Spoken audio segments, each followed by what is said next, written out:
প্রেমময় শ্রী শ্রী ঠাকুর অনুকূলচন্দ্রের বাণী সর্বজনের কাছে পৌঁছে দেওয়ার এক বিনীত প্রয়াস। ঠাকুরের আলোচনা প্রসঙ্গ গ্রন্থসমূহ আমরা অডিও আকারে পরিবেশন করছি, যাতে প্রত্যেকে সহজেই শ্রবণ করে তার অমৃত রস পান করতে পারেন। আলোচনা প্রসঙ্গে দ্বিতীয় খণ্ড, চ্যাপ্টার 11, পার্ট 1, পৃষ্ঠা 117 থেকে 127, তারিখ 6 পৌষ 1348, রবিবার, ইং 21/12/1941। ঠাকুরের আলোচনা প্রসঙ্গে দ্বিতীয় খণ্ডের 11 নম্বর অধ্যায়টি অনেক বেশি দীর্ঘ হওয়ায় দর্শকদের সুবিধার্থে ভিডিওটি 3টি পৃথক পর্বে প্রকাশ করা হয়েছে, পার্ট 1, পার্ট 2 এবং পার্ট 3 আকারে। প্রতিটি পর্বের লিঙ্ক ভিডিওর ডেসক্রিপশনে সংযুক্ত রয়েছে। শ্রী শ্রী ঠাকুর প্রাতে উঠে বাঁধের ধারে তাঁশুতে বিছানায় বসে আছেন। তার চোখে মুখে আনন্দের লহর এবং আপন করা হাসির ছটা। সেই আনন্দ, সেই হাসি সকলকেই আমন্ত্রণ করে, সকলকেই আকর্ষণ করে। বিমলদা মুখোপাধ্যায় এসে শ্রী শ্রী ঠাকুরকে প্রণাম করলেন। শ্রী শ্রী ঠাকুর ইঙ্গিত করে বসতে বললেন। বিমলদা তাঁশুর ভিতর ঢুকে একপাশে বসলেন। শ্রী শ্রী ঠাকুর বিমলদার দিকে চেয়ে মৃদু মৃদু হাসছেন, কেবলই হাসছেন। আকুল করা, পাগল করা অনির্বচনীয় সে হাসি। বিমলদাও চোখ ফেরাতে পারছেন না, বিহবল হয়ে চেয়ে আছেন শ্রী শ্রী ঠাকুরের পানে। মুখে তার সলজ্জ ঔজ্জ্বল্য, চোখে তার আনন্দের অশ্রু। চেহারা দেখে মনে হয় ভিতরে যেন কি রূপান্তর চলেছে। এমনি করেই বোধহয় স্রষ্টার গূঢ় স্পর্শে সৃষ্টির বুকে জাগে গভীরতর জীবন। প্রভাতের এই শুভক্ষণে এখন জাগরণের পালা। জেগে উঠেছেন সবিত্রীদেব, জেগে উঠেছে এই ধরণী তার সমগ্র জীব জীবন নিয়ে। আর ধরণীধর জেগে বসে আছেন সবাইকে জাগৃহী মন্ত্রে উদ্বোধিত করে তুলতে। শ্রী শ্রী ঠাকুর হঠাৎ পায়ের নিচে কোলবালিশটা টেনে দিয়ে আঁটসাঁট হয়ে বসে বললেন, তামুক খাওয়াও। হরিপদদা সাহা তাড়াতাড়ি বেরিয়ে যাবার উদ্যোগ করতে লাগলেন। শ্রী শ্রী ঠাকুর, যাস কোথায়? হরিপদদা, টিকে ফুরিয়ে গেছে, টিকে আনতে যাচ্ছি। শ্রী শ্রী ঠাকুর, টিকে নেই, তা আগে এনে রাখতেই হয়। সব ব্যাপারে সজাগ থাকা লাগে। ছোটখাটো কাজে সব ব্যাপারে সজাগ প্রস্তুতি যদি না থাকে, তবে চৈতন্যের রাজ্যেরও দরজা খুলবে না, ঠিক যেন। সহাস্যে, যা দৌড় মেরে নিয়ে আয়। হরিপদদা তৎক্ষণাৎ ছুটে গেলেন টিকে আনতে। 1 মিনিটের মধ্যে টিকে নিয়ে এসে হাজির হলেন। আস্তে আস্তে কেষ্টদা, ভট্টাচার্য, ঈষৎদাদা, বিশ্বাস প্রমুখ অনেকে আসলেন। শ্রী শ্রী ঠাকুর, ছুটে আসতে কষ্ট হলো? হরিপদা, না, কষ্ট কি? দৌড়ে যাওয়া আসায় এত শীতের মধ্যেও আমার গরম লাগছে। হরিপদা আলোয়ানটা তাঁশুর পশ্চিম দিকের জানলার পাশে রেখে তাড়াতাড়ি তামাক সেজে দিলেন। শ্রী শ্রী ঠাকুর তামাক খেতে খেতে, এই যে টিকে না থাকার দরুন আমাকে তামাক দিতে একটু দেরি হলো, উঠে পড়ে লেগে এই অগোছালো অভ্যাসটা যদি না তাড়াও, তাহলে অন্যান্য ব্যাপারেও কিন্তু এটা ঢুকে পড়বে। আমি যখন যা বলবো তখন তা করে উঠতে পারবে না, ফলে অশেষ ক্ষতিগ্রস্ত হবে। অভ্যাসের গোলমালে এইভাবে অনেক অসঙ্গতি আসে। সেই জন্য নিজের এতটুকু ত্রুটিকেও ক্ষমা করতে নেই। যখনই যেটা চোখে পড়ে তখনই সেইটে ঠিক করে ফেলতে হয়। আবার ত্রুটি হলো বলে ঘাবড়ে যেতে নেই, তখন আরও রোগ করে লাগতে হয় কেমন করে এর হাত থেকে রেহাই পাব। হরিপদা এবং উপস্থিত সবাই শ্রী শ্রী ঠাকুরের কথাগুলি মনোযোগ দিয়ে শুনলেন। বিমলদা তপবনের প্রসপেক্টাস, অনুষ্ঠানপত্র শ্রী শ্রী ঠাকুরকে পড়ে শোনালেন। শ্রী শ্রী ঠাকুর কোনো কোনো জায়গায় ভাষা পরিবর্তন করে দিতে বললেন। কথায় কথায় বিমলদা বললেন, টাকার কনসিডারেশনে, চিন্তায় অনেক সময় আমরা তপবনের আইডিয়াল আদর্শ থেকে ডিভিয়েট করি, বিচ্যুত হই। শ্রী শ্রী ঠাকুর, ও ভালো না, শালা ওতে কি কাম হয়? তাতে চিরকাল ছ্যাঁচড়ামি করে চলতে হবে, যা তো যাবে, পেটও ভরবে না। তার চাইতে কিছুদিন কষ্ট করে খাঁটি জিনিসটা যদি দাঁড় করাতে পারেন, তখন দেখবেন আর অভাব থাকবে না। অভাব যদি থাকেও, লাখ কষ্টও যদি করেন, আর দেশের সামনে, দুনিয়ার সামনে মানুষ গড়া শিক্ষার নমুনাটা যদি দেখিয়ে যেতে পারেন, সেই অভাব, সে কষ্টেরও একটা সার্থকতা আছে। হাজার হাজার, লাখো লাখো কুচি কুচি শিশুরা আপনাদের দৌলতে, আপনাদের প্রবর্তনায় আনন্দে মানুষ হয়ে বেড়ে উঠবে। সেই সুখের দৃশ্য কল্পনা করেও তো তৃপ্তিতে পেট ভরে ওঠে। আর 130 টাকার স্বাক্ষরকারী যা আপনারা সংগ্রহ করবেন বলে পরিকল্পনা করেছেন, তা শেষ করে ফেলেন। দেখেন, আমি বাজের মতো লেগে যাব নে, মন্তুরের মতো কাম হয়ে যাবি। হাতে তুড়ি দিয়ে চোখ মুখের বিচিত্র ভঙ্গি করে উল্লাস সহকারে, আর কি পারে আঁখি ঠেরে উধাও যাই চলে। প্রতিটি কথার উচ্চারণে অনন্ত আশা, আশ্বাস ও ভরসার অনুরণন। সবাই মাতোয়ারা। কলকাতা থেকে আগত একটি দাদা তার কৃত অপরাধের প্রায়শ্চিত্ত স্বরূপ মহা শান্তাপন করছে। তাকে লক্ষ্য করে শ্রী শ্রী ঠাকুর জিজ্ঞাসা করলেন, তোর কদিন হলো রে? দাদাটি ক্ষীণ স্বরে উত্তর দিলেন, আজ 4 দিন। শ্রী শ্রী ঠাকুর উৎসাহ ভরে, তাহলে তো পাড়ি দিসিস আর কি, খুব দুর্বল লাগে নাকি? উক্ত দাদা, মাঝে মাঝে খুব তেষ্টা পায় কি। শ্রী শ্রী ঠাকুর, তেষ্টা পেলেই পট করে তখনই জল খেয়ে বসিস না যেন। যেমন যেমন নিয়ম আছে কাঁটায় কাঁটায় মেনে চলবি। এ কিন্তু একরকমের ট্রিটমেন্ট, এর প্রত্যেকটা বিধানের সার্থকতা আছে। সডমি, পুংমৈথুন ইত্যাদি অবৈধ আচরণের ফলে সাইকোলজিক্যাল, ফিজিওলজিক্যাল প্লেনে যেসব ড্যামেজ হয়, এই প্রায়শ্চিত্তে তার অনেকখানি প্রতিকার হয়। শ্রী শ্রী ঠাকুর দেবীকে বললেন, তুই ওর ওপর লক্ষ্য রাখিস, প্রায়শ্চিত্তের ব্যাপারে যা দরকার হয় জোগাড় করে দিস। দেবী চক্রবর্তী, আচ্ছা। কেষ্টদা, ব্রত, প্রায়শ্চিত্ত ইত্যাদির যে কি অমোঘ প্রভাব, তা না করলে বোঝা যায় না।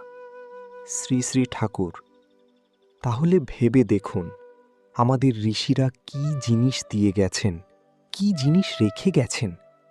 জীবন গঠনের এমন বিজ্ঞান আর পাবেন না। আপনারা যেসব পরিবারে যজন, যাজন, ইষ্টভৃতি, সদাচার ইত্যাদি চারিয়ে দিয়েছেন, তাদের দিকে চেয়ে দেখেন, তাদের মধ্যে একটা স্বাতন্ত্র্য ফুটে উঠেছে। ভুলভ্রান্তি, দোষ ত্রুটি সত্ত্বেও তারা প্রতিদিন মনুষ্যত্ব অর্জনের পথে এগিয়ে চলেছে। বংশ পরম্পরায় এইভাবে যদি চলে, দেখবেন দেশ সোনার দেশ হয়ে উঠবে।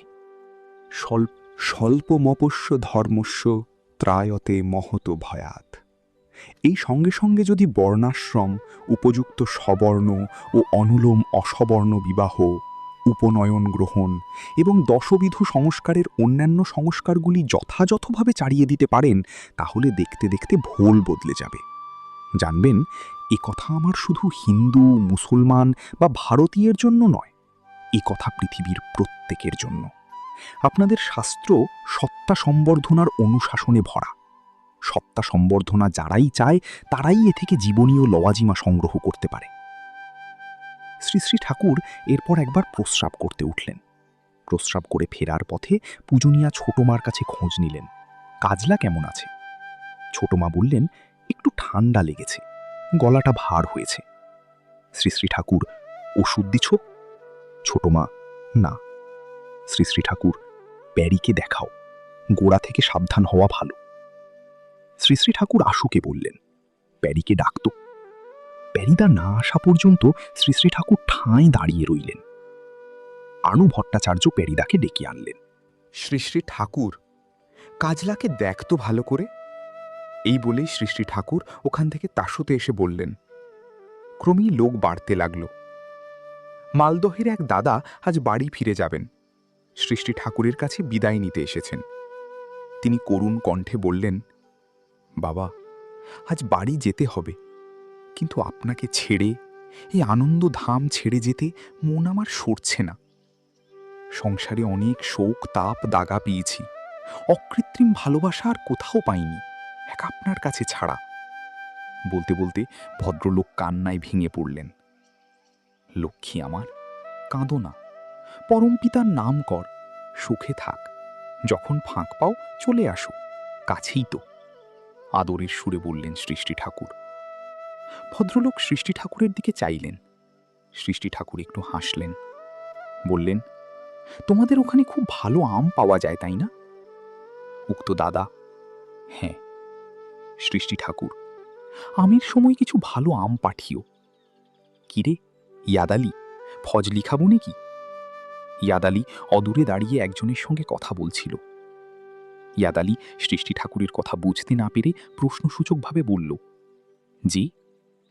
সৃষ্টি ঠাকুর, ফজলি ফজলি ফজলি আম খাবো।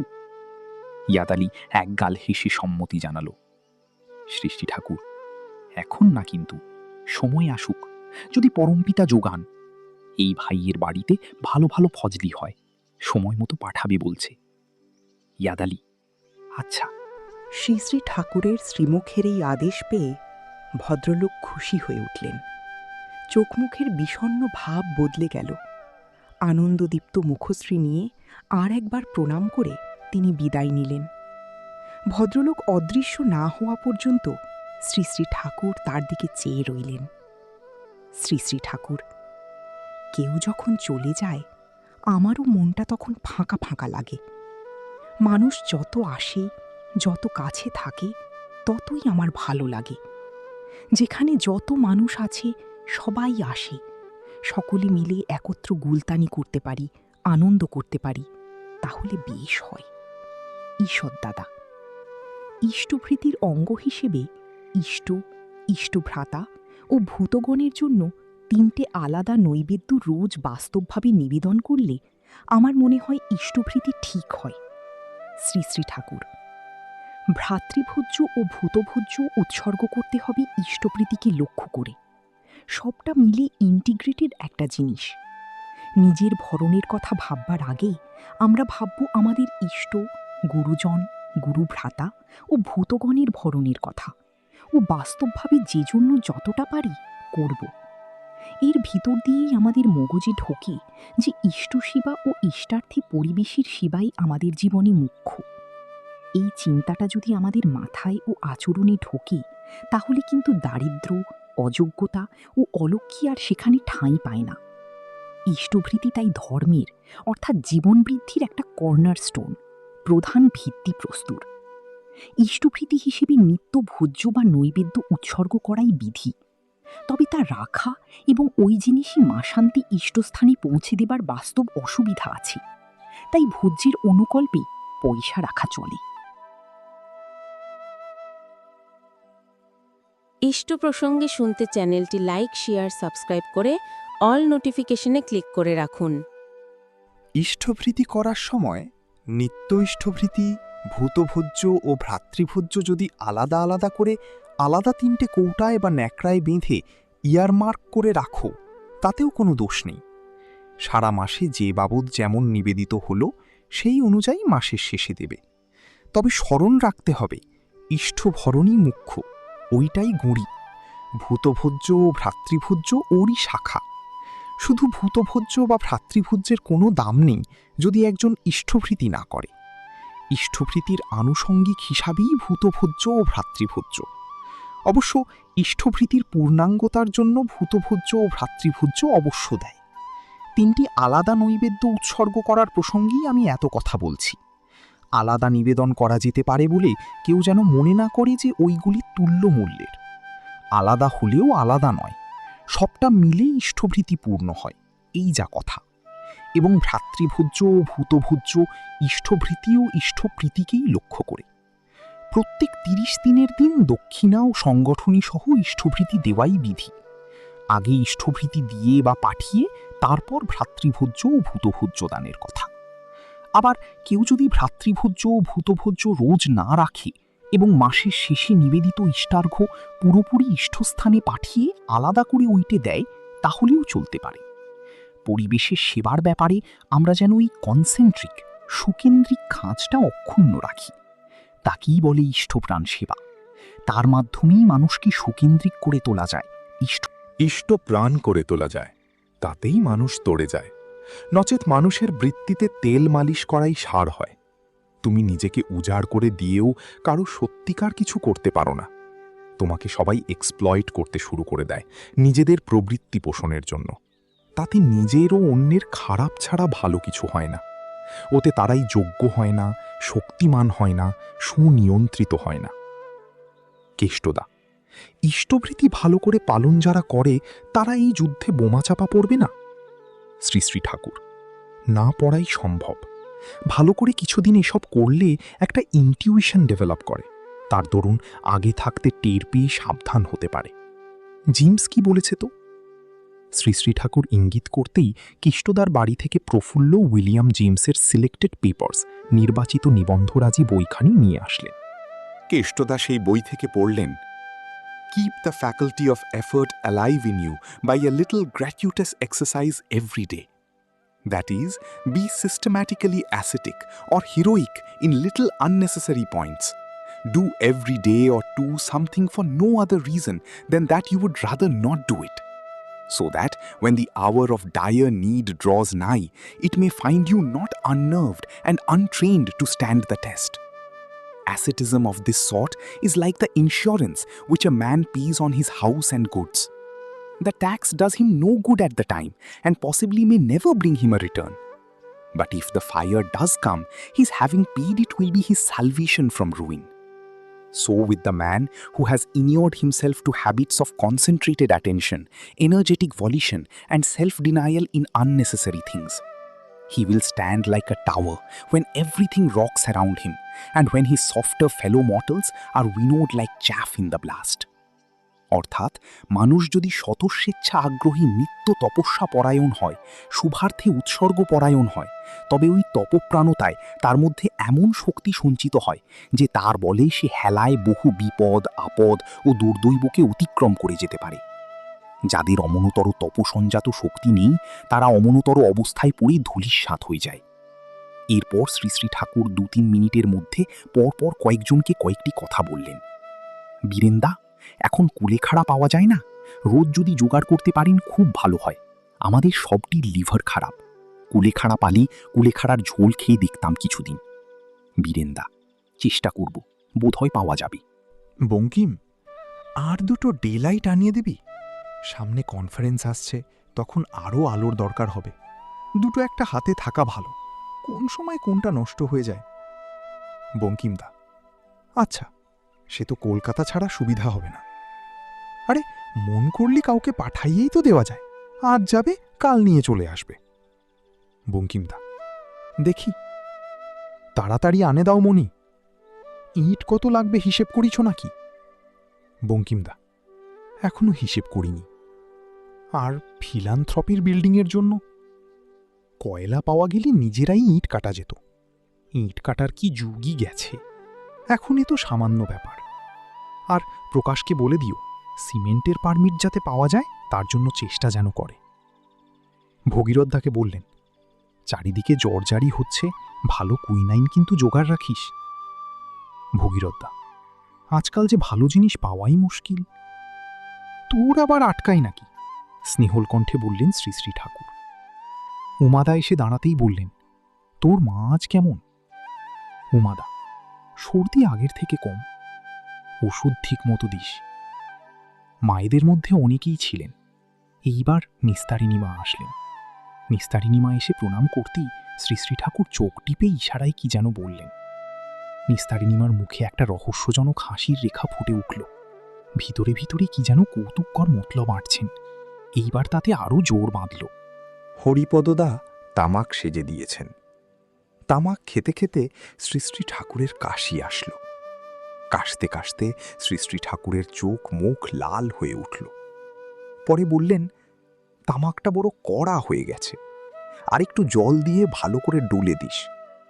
নেশাখোর মানুষ, নেশার মাল ঠিক না থাকলে দুনিয়া অন্ধকার। দুনিয়া অন্ধকার কথা বলার সঙ্গে সঙ্গে চোখে মুখে এমন অভিব্যক্তি ফুটে উঠল যেন দুনিয়া সত্যই অন্ধকার হয়ে গেছে। শ্রী শ্রী ঠাকুরের ভাব দেখে সবাই হেসে ফেললেন। সলিল গতিতে আলোচনার স্রোত বয়ে চলেছে। ঈষৎদাদা নিজের সম্বন্ধে বললেন, কেউ ভালোবেসে সহজভাবে আমাকে কিছু দিলেও তা নিতে সংকোচ মনে হয় কেন বুঝি না। শ্রী শ্রী ঠাকুর: গো বিটুইন দ্বন্দ্ববৃত্তি থাকলে ইনফিরিয়রিটি, হীনমন্যতা আসে, তার থেকে অমন হয়। ভালো কথা বললেও মনে হয় টন্ট। বিমলদা হয়তো আপনাকে দেখে বলল, কি ঈষৎদাদা, আপনার শরীরটা খারাপ হয়ে যাচ্ছে কেন? তখন হয়তো ভাবলেন আমার অবস্থা খারাপ, তাই পরিহাস করছে। যদি বলে আপনার শরীরটা তো আজকাল ভালো হচ্ছে, আপনি ভেবে বসলেন আমি মানুষের সঙ্গে কথা ঠিক রাখতে পারি না অভাবে, তাই মনে করেছে আমি মানুষ ঠকিয়ে ঘি দুধ খেয়ে মোটা হচ্ছি। হয়তো আপনি দুদিন আগে বিমলদার কাছে 2 টাকার জন্য গিয়েছিলেন। গো বিটুইন দ্বন্দ্ববৃত্তির জন্য ভিতরে থাকে উইকনেস, দুর্বলতা। তাই মনে হয় সবাই বোধহয় আমাকে হীন ভাবে। নিজের কাছেই নিজে পালিয়ে পালিয়ে চলতে হয়, এ এক নরক যন্ত্রণা বিশেষ। গো বিটুইনের চাইতে অনেক জিনিস, এমনকি চুরি ডাকাতি পর্যন্ত ঢের ভালো। তাই বলে যে আমি চুরি ডাকাতি করতে বলছি তা কিন্তু নয়। আমার মনে হয় চুরি ডাকাতির অভ্যাস থেকে একটা মানুষ যত সহজে রেহাই পেতে পারে, গো বিটুইনের অভ্যাস থেকে রেহাই পাওয়া তার থেকে দুষ্কর। গো বিটুইন ছাড়তে গেলেও আগের গো বিটুইন চেপে ধরে, তখন খুব শক্ত না হলে পারা মুশকিল। যাই আসুক, গো বিটুইন আর করছি না, এমনতর কঠোর সংকল্প নিয়ে দাঁড়াতে হয়। আর সেই সংকল্প থেকে এক চুলও নড়তে নেই। মাথার উপর দিয়ে যদি ঝড় বয়ে যায় তাও নয়। মানুষের কাছে খ্যাপন করলে ফল ভালো হয়। কেউ যদি তোমার কাছে কিছু রাখতে চায়, তা রাখতে গেলে আগে থাকতে সব বলে নিতে হয়। হয়তো আমি খরচ করে ফেলতে পারি, সময় মতো নাও পেতে পারেন, তা জেনেও যদি দেন দিতে পারে। নির্দিষ্ট কথা দিতে নেই, চেষ্টা করব, এই পর্যন্ত বলা চলে। কথার ধাঁচগুলি ঠিক করে নিতে হয়। ইংরেজদের এসব ন্যাশনাল ক্যারেক্টারিস্টিক্সে পরিণত হয়ে গেছে, both in word and action, কাজে ও কথায়। কশাসলি, সাবধানে গো বিটুইন অ্যাভয়েড করতে হবে, দ্বন্দ্ববৃত্তি এড়িয়ে চলতে হবে।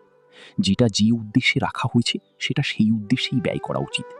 গো বিটুইন করে যদি দান ধ্যান বা সৎ কাজ করা যায়, তাতেও কিন্তু অপরাধ হয়। গো বিটুইনের নাম দেওয়া যায় মিথ্যাচার, কারণ এটা সত্তা সম্বর্ধনাকে হনন করে। গো বিটুইন অসম্ভব ব্যাপার, এতে ট্রেচারি, বিশ্বাসঘাতকতার ভিবজিওর আছে। আর যা হোক বা না হোক, গো বিটুইন ধর্মরাজ্যের জিনিস নয়। গো বিটুইন যার আছে, সত্তাপোষণী উপচুরি চলনার ব্যাপারে, বিশেষ করে পার্সোনাল প্রফিট, ব্যক্তিগত লাভ হতে পারে এমন কোনো কাজের বেলায়, সে ব্লান্ডারিং মুভ নেবেই, হয়তো সেই মুহূর্তে হাগা চেপে যাবে।